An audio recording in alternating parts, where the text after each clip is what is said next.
So what we're really looking at is a potential for a domino effect systemic meltdown of the whole financial system.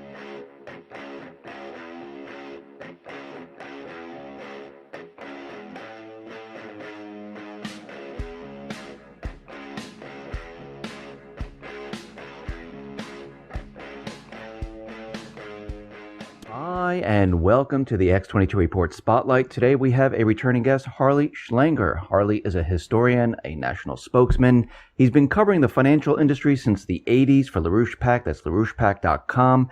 And I am very happy to have him back on the X22 Report Spotlight. Harley, welcome back to the Spotlight. Hi, Dave. Good to be with you. Hey, thanks for being on here again. And you're out there on ground zero, where Deutsche Bank is. I wanted to talk about Deutsche Bank and what's been going on out there. Can you give us a summary of what you've been hearing, what's been going on, and what to look out for? Sure. And people have to be very wary of the reports coming through the media on this, because the focus is very much on the $14 billion fine that the Justice Department levied against Deutsche Bank on mortgage-backed security fraud. Now, the important thing is that, of course, they committed mortgage-backed security fraud. Who didn't of the big banks? This is a very large fine, but that's not why Deutsche Bank is in trouble. They're in trouble because they have a portfolio heavily loaded with derivatives that are opaque. No one has any real idea, the so-called level 3 derivatives. No one has any idea what's in them and what value they have. They're also holding large amounts of bad debt, sovereign debt, corporate debt. They have a tremendous exposure to the Italian banks. They're facing fraud suits in Moscow and Italy. 2 top Deutsche Bank people in Italy were arrested the other day. I mean, what we're seeing is Deutsche Bank is sort of a poster child for the post-2008 too big to fail banks. And less people start saying, well, it's Germany, it's Europe. Look at Wells Fargo. Look at the situation with Citibank and Bank of America, which are also carrying huge derivative debt and are very much integrated with Deutsche Bank. So what we're really looking at is a potential for a domino effect systemic meltdown of the whole financial system, which could be triggered by a very large fine, but that's unlikely. It's more likely that there will be a problem with derivatives, which will bring up the whole question that we faced in 2008 with Lehman Brothers, which is, can you trust the valuations that these banks have been advertising when they sell their paper? Why do you think at this point the DOJ, Department of Justice, decided to levy these fines going back to 2008? What was the whole purpose of this? Well, that's a very good question, because why did they wait till now is one question. Why did they wait till now with Deutsche Bank is another question, because Deutsche Bank has been clearly in violation on virtually every single fraudulent issue that's been under scrutiny since 2008. I think there's some game playing going on, because remember, Volkswagen was just hit with a very large fine. I think there's a fear among some that Germany may break. And by break, I mean break from the euro, break from the sanctions regime against Russia. There was just a conference today in Berlin that I attended briefly of the German-Russian Chamber of Commerce, where the whole discussion of sanctions brought up very heated denunciations of the United States from the Russians and the Germans. So the fear is that if Germany breaks, then all of Europe could break from the transatlantic financial system. We've already seen a section of the British banking system break from that with the Brexit. So I think there's a real fear that you've got to do whatever possible to keep them under the thumb of the global banks. Now, whether Deutsche Bank is going to break, or be the straw that breaks the camel's back or not, I don't know, but it could be the downfall of Chancellor Merkel. And in a sense, that would be very good, because Merkel has been an errand boy for the City of London and Wall Street, totally subservient to Obama. And Germany is in the midst of a number of different crises, not the least of which is the refugee crisis, which is largely a result of U.S. geopolitical screw-ups in the Middle East. Do you hear from maybe others out there that Germany wants to, they want to get rid of the sanctions against Russia and they want to resume trade with Russia because it's really hurting the economy? Do you hear anything about those type of talks out in Germany? Oh, absolutely. Absolutely. As I said, the German-Russian Chamber of Commerce, but also what's called the Mittelstand, the medium-sized, small and medium enterprises in Germany, which really are the core of the development of new technologies and productivity that drives the German economy, the job creation of the German economy. It's mostly these small and medium enterprises. They're cut off from credit because of the banking crisis, and they're cut off from markets, not just with Russia, but they'd like to do a lot more with China as well. I just attended a major international transportation conference in Berlin, and I was talking to a very significant German diesel engine producer, and I asked him what they think about China, and he said, well, right now we're thinking very well about China. They just bought a major stake in our company. So the future for Europe is toward the east. Now, that doesn't mean it would exclude alliances with the United States, but the direction the United States is going is not the direction that will be beneficial for Europe. And I think we're also seeing a rebellion against the TTIP, the free trade agreement between the United States and Europe. The French are rejecting it. There were 300,000 people in the streets of Germany about 3 weeks ago on a Saturday demonstrating against it. The whole Anglo-American financial model is unraveling. Now, you may know there's an International Monetary Fund World Bank annual meeting going on in Washington right now, and the IMF correctly identified their policies of quantitative easing and austerity as being a disaster. So what's their solution? More quantitative easing and figuring out some way to get some of that extra money they're pumping into the system into the real economy. Now, how are they going to do that when the banks need every ounce of liquidity they can get to back up their bad debt? And so this is why people in Germany are looking for a way out. This is why there's talk now of an Italian exit, an Austrian exit, a French exit. We're seeing, and not just from the euro, but from the whole transatlantic banking system. From what you said right now, what it sounds like is that the United States government, the central bank, is putting pressure on Germany. They might be using this as a tactic to say, get back in line, or we will bring down Deutsche Bank and we'll bring down Germany and we'll destroy what you have right now. I mean, that's what it sounds like. Well, and there is an element of that. Now, the Germans are playing their own game. Kryan, the CEO of Deutsche Bank, is in Washington right now. And according to the German press, he's playing a chicken game with the U.S. He's basically saying, if you don't reduce the fine, then you could be tipping the domino that will bring down your banking system. But you see, I think this is where you see the level of incompetence of these bankers. They, on some level, believe what Lagarde, the IMF director, said in opening the meeting yesterday. Lagarde said that the U.S. has the situation under control. If Europe did more along the lines of the U.S., we could bring Europe under control. And the biggest threat to the financial system is the people who are rebelling against the trade agreements and rebelling against the EU. In other words, she's got it backwards.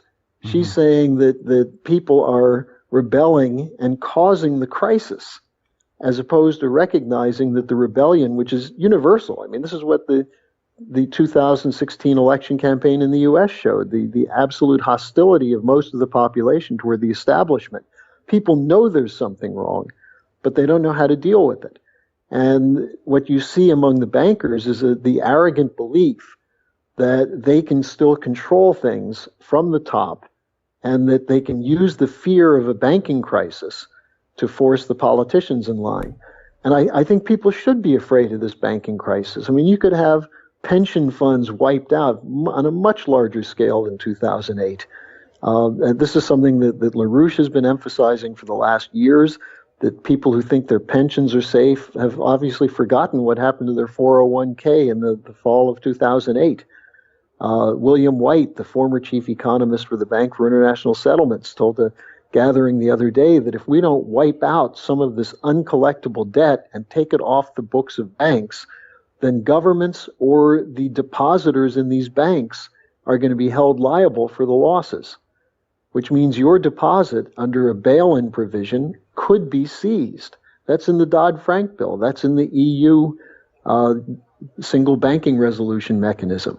So there's a desperation there, but they think that they can still control the game from the top. And what they don't realize is that at a certain point, the Germans the Germans have reached a point where their hypocrisy in the way they dealt with Greece and other debtor nations is now coming back to haunt them. Mm. They said that there can't be any more bailouts. Well, what happens if the German government is asked to bail out Deutsche Bank because of its systemic importance for Germany? I mean, right now, I believe Merkel says there's no plans to bail out Deutsche Bank. We know there's the bail-in documents. Do you think they would head in that direction if things start to really break down, that they would try to bail in the bank?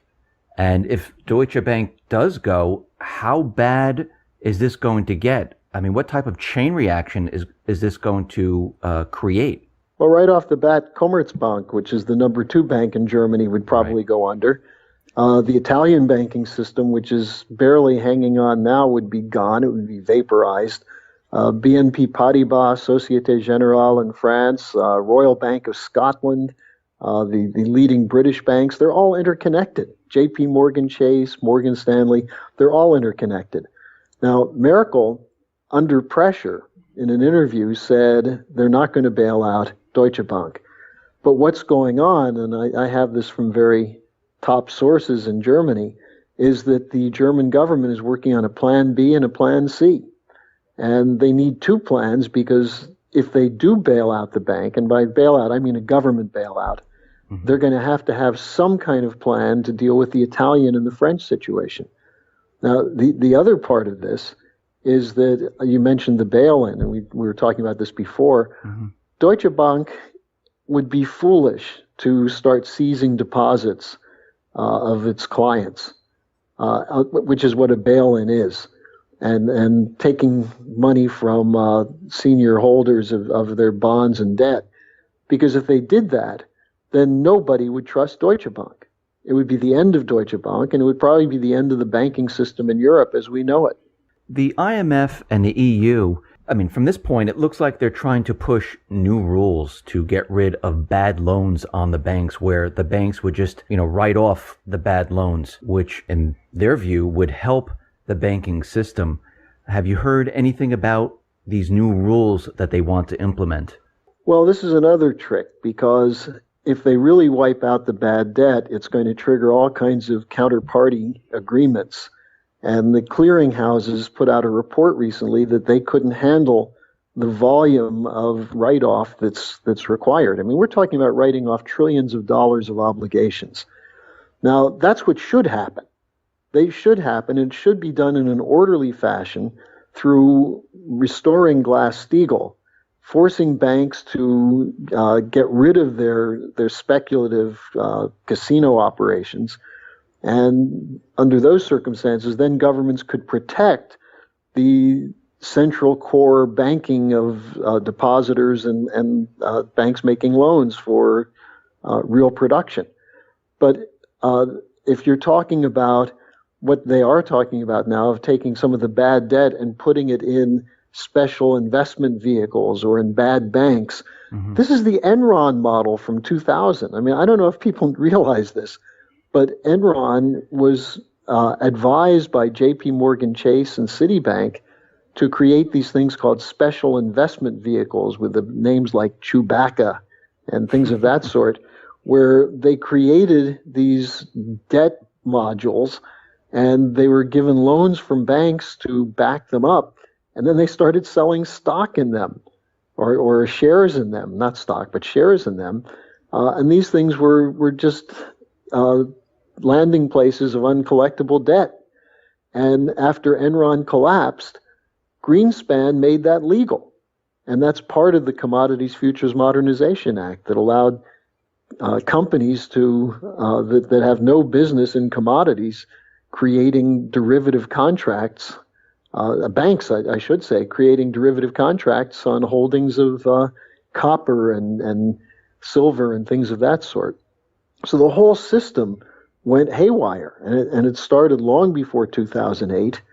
And the starting point for a return to sound banking principles is going back with Glass-Steagall. So from your viewpoint, where is everything heading right now? What do you think the next step will be for the U.S. government, central bank, Germany, EU, IMF on this Deutsche Bank situation? Well, I think we're seeing what is best described as heteronomy, people looking out for their own interests first. And we see this with J.P. Morgan coming out saying, look, we're in pretty good shape compared to Deutsche Bank. Commerzbank just did an ad saying, well, there is a good Deutsche Bank, German bank, referring to themselves, playing off the competition with Deutsche Bank. But Commerzbank is blowing a lot of hot air. The problem is that there is no simple bank-by-bank solution because it's a systemic crisis. And it goes back to the destruction of classical economic thinking. And by classical, I don't mean Adam Smith and the Austrian school. I mean the Hamiltonian national banking conception, which said that governments should be vehicles of credit to those responsible banks that will loan them to responsible clients who will invest in something that will produce physical wealth. And this is something that we've gotten away from since essentially the death of John F. Kennedy. And we've increasingly moved into placing values on financial instruments that have nothing underlying them. And this is why they say you have this opaqueness problem. Nobody knows what's in some of these derivatives. The over-the-counter derivatives have been thoroughly deregulated. And so the people who are writing them don't even know what's in them in some cases. And then to try to value them and count them in some way in the regulatory capital of a bank under Basel III or Basel IV agreements is absurd. And so you really have to break with this whole paradigm. And in the United States, that means virtually everything we've done since Nixon took the dollar off gold and ended the Bretton Woods fixed exchange rate. Now, that may seem radical, but I believe it was even Lord Rothschild who said we're engaged in the most radical banking experiment in world history. Now, someone like him recognizes that this is foolishness. Who knows where he's putting his money? But I think the important point, Dave, is that people who are looking at this thing and saying, well, is this an intended collapse? Is this part of the super plan of the bankers? These bankers couldn't organize a 2-car funeral procession. They're incapable now of coming up with a policy option other than what will keep them in business for another week. And so, we're facing something which is inevitable. Now, that doesn't mean it's going to happen this week or next week or at the end of this quarter or the end of the fiscal year. It just means the system as it exists cannot continue much longer. And this is where the question of policy comes up. Don't expect some Treasury official or a Federal Reserve official or certainly a President Clinton or even a President Trump to come up with a solution. We've got to have a policy debate, a rip-roaring, vigorous debate in this country, in the United States and in Europe, over what the policy should be. And starting with a rejection of the axioms of the last 40 years, the whole free trade, deregulated axioms, which have underlain the greatest transfer of wealth in world history. This whole situation reminds me of 2008 with the subprime security. I know with the derivative market it's much, much worse, but with the subprime, they didn't even know what was inside these securities. They didn't know, what was going on. They actually had no clue We know that S&P, Moody's, they were all just rating them AAA, and Right. they kept the illusion going for a very long time. And it feels like they're doing the same thing once again, where they're keeping this illusion alive. They really don't, or they do know, and they're not telling anyone what's really going on with these derivatives, because they know it's like a time bomb, and eventually it will Right. go off. Well, I describe it as the Wile E. Coyote phenomenon, that the coyote's gone over the cliff, but until he looks down, he thinks he's doing pretty well. Yeah. And this is where we are in this thing. The bank profits are up, the stock markets are soaring. You can get an idiot like Paul Krugman saying that the fundamentals in the U.S. are sound, and you even get someone like Bernie Sanders who accurately spoke about the wealth inequality, but then turned around and said Obama saved us from a catastrophe. So the most of the commentary is pure drivel. And if you speak with serious people in finance, they're astounded that it's lasted this long. And I mentioned before William White. He just gave a speech in Singapore, and he was asked, when do you think this will crash? And he said, I don't know. It may have already crashed, and we just don't know it yet. He said, but when we do find out, it's going to be something much larger than 2008. And that's because with quantitative easing, they're just creating a bigger pile of worthless debt. I saw the figure that in the last half year, central banks pumped almost, I think it was $600 billion in liquidity into the banking system. Now, that's not even including the guarantees and backups and other things they're doing. And this is money that's just sitting on the books of banks. That's there to, if they need it, to stop the bleeding when a derivative blows out. You mentioned Obama, and today it came out that the Obama administration, they spent like billions on PR firms to convince the American people that the economy is doing very well. It's funny that they would have to spend the people's money to convince the people that the economy is doing well. I mean, if the economy is truly doing well, I don't think we need convincing, and I don't think we need to spend the money on that. The only reason I believe... Go ahead. It's like the guy who is working 3 jobs and living in his brother-in-law's basement will be convinced by seeing someone in a 3-piece suit talking about the great economic recovery. Right. When the bill collector's at the door in the house, the car has just been repossessed. This is part of the fraud. It's the same fraud as Obama had following in Bush's footsteps, saying that we're conducting a war on terrorism, when in fact we're aiding the terrorists. In fact, even giving the terrorists weapons now.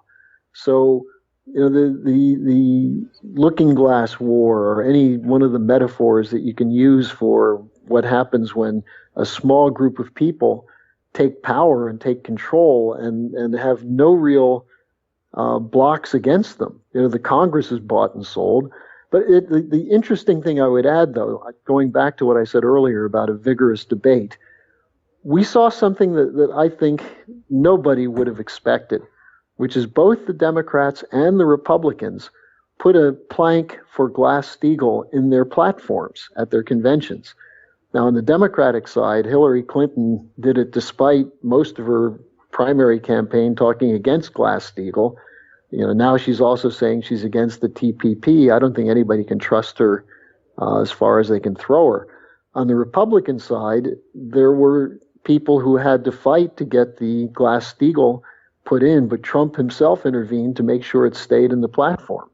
Now, that doesn't mean that either of them could be trusted to do it, but there is a Glass-Steagall bill before the Congress. There's a lot of discussion going on in the Congress right now about, what's going to be the future, and the Deutsche Bank issue, and also the hearings they've had on Wells Fargo, where, and this, Dave, Wells Fargo is advertising itself as the clean bank. Right. And then you find out that people who barely have a nickel in their banks, the sudden bank account, suddenly discover they actually have 12 accounts. It's funny because whenever the banks or corporations tell you how clean they are, how great they are, how they're doing it for the people, it always seems like it's the opposite of what's really happening. Yeah, check your back pocket to see if your wallet's been lifted. And it feels like it's a PR stunt, just like everything else. You mentioned terrorism. You mentioned what was going on in other places around the world. And we know that the economy and what is happening around the world is all interconnected. It's not just one without the other. And we mentioned this in other times that we spoke about Syria, about Libya, Lebanon.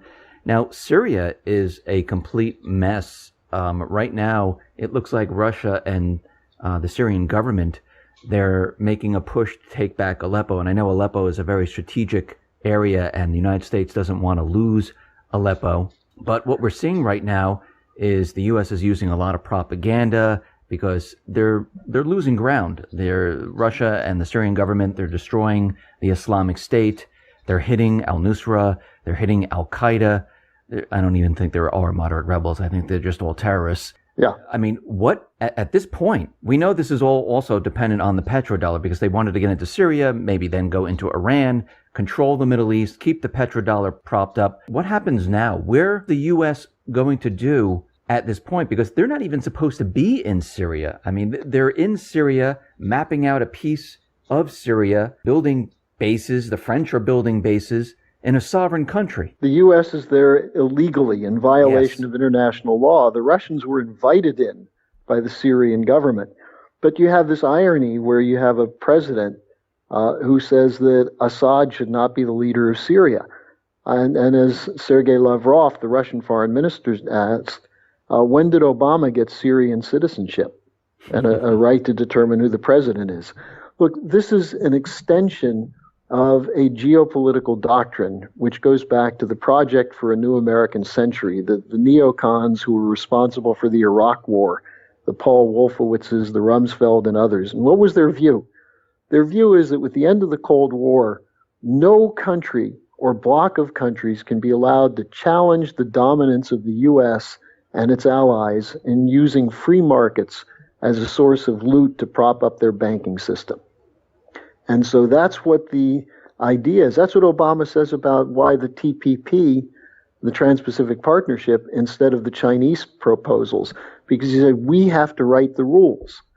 This is a unipolar world asserting itself, and the Russians and the Chinese in particular had the gall to say, we don't want to go into your world. When Putin was asked, why don't you buy Eurobonds, Putin said, well, we don't eat other people's spoiled food. All it does is give us indigestion.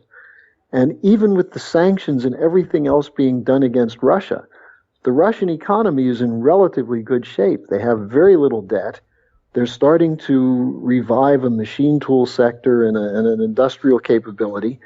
The Chinese economy, you keep hearing the horror stories, and there are problems in China. Are they growing too fast? Well, I don't know. They've lifted 250 million people out of poverty in the last 12 years. They're building things. They're building new cities. They're building railroads and power plants in Africa. So this new paradigm that's coming into existence is a threat to the collapsing transatlantic system. That's why the United States is, and by the United States I mean Obama and the main media and literally both parties, is so anti-Putin, because Putin won't play by the rules of a collapsing system. And much of the world now is turning against the United States. Obama was the odd man out at the G20 summit in China. Even the Philippine president called him a son of a bitch and said he's not going to meet with him. So, and the Philippine president said, if we want to talk to the Chinese, we'll talk to the Chinese. We don't need the United States to talk to them for us. So we're seeing an eclipse of American influence because of the failed policies economically, and then the military policies to try and cover up for the failed economic policies. And I can tell you this, the Russians and the Chinese are not going to back away.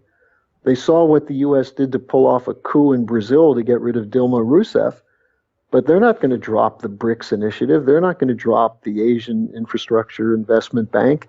They're not going to drop the Shanghai Cooperation Organization. You've got much of the world moving in the direction of the Chinese and the Russians, of infrastructure, of science, of technology, of educating their youth. And in the United States, we're turning our country into a cesspool. So, I think the key challenge for Americans is not to succumb to pessimism, but to actually look at what the Russians and Chinese are doing is they're borrowing a page from our book. The space program in China is directly modeled on what JFK did with NASA. What the Russians and the Chinese are doing with rail goes back to what Lincoln did to unify our continent and build a continental power in the United States based on new technologies, at the time steam engine and steel. So, are we out of new ideas in the United States? Or are our only new ideas how to make digital components smaller and smaller? Or can we recapture the spirit of NASA and the spirit of discovery and the frontier? And that's the challenge for us. And I think that what we're doing here in Europe is we're having a series of conferences where we're bringing people from all over the world to sit down in front of the Germans and the French and say to them, look, why don't you join us? Join us in this enterprise. Drop the policies of geopolitics of London and Wall Street, and let's join hands to defeat terrorism and to rebuild the Middle East, just as an example. So I think that's the fundamental challenge. And what Deutsche Bank brings up is just a perfect example of what happens when you allow the arrogance of speculators to take over and dominate the functions of governments. It's not that government is bad, it's that the bad people are controlling the government.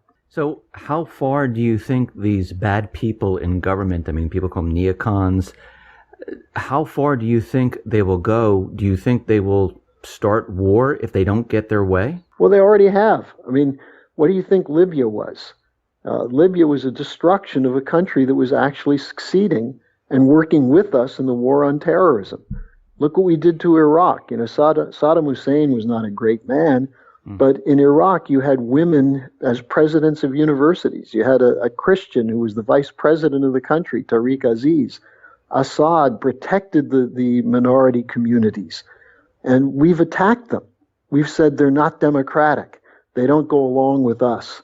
And what we've done is we've destroyed the institutions that were allowing those countries to improve and change.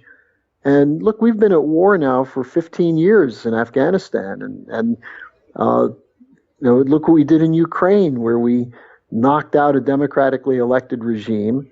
The same neocons did that and used that as the basis for a war drive to put NATO forces on the border of Russia.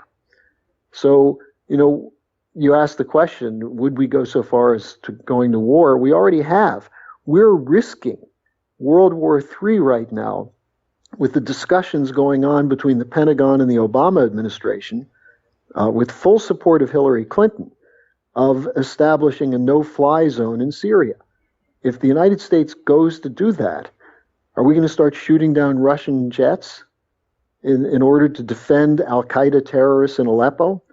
One of the other proposals that came from the head of the Air Force, the U.S. Air Force, is why not just go in and bomb Syrian airplanes on the ground to knock out the Syrian Air Force? Well, under what international law are we doing that? Under what constitutional provision of the U.S. Constitution are we doing that? We're not doing it under any constitutional provision. It's a violation of international law and U.S. law. And so, yeah, they are doing that to protect a bankrupt financial system. And, Dave, I think, I've been doing this for a long time, and I think we're beginning to see more and more people realize that this is not abstract conspiracy theories. And in reality, it's real events controlled by real people doing some really evil things. And the only question is whether the good people, the people who don't agree with these things, will marshal the strength to stand up and say, no more. And I think we saw some of that in the presidential campaign. Not enough, and it wasn't clear enough. But we saw some of that. We're seeing it in Europe now. We're seeing Renzi, the Italian prime minister, who's starting to turn against the EU and say, look, we should be working with Russia and China. The prime minister of Portugal, it's a small country, but he went to China today and said, we look to China for the future.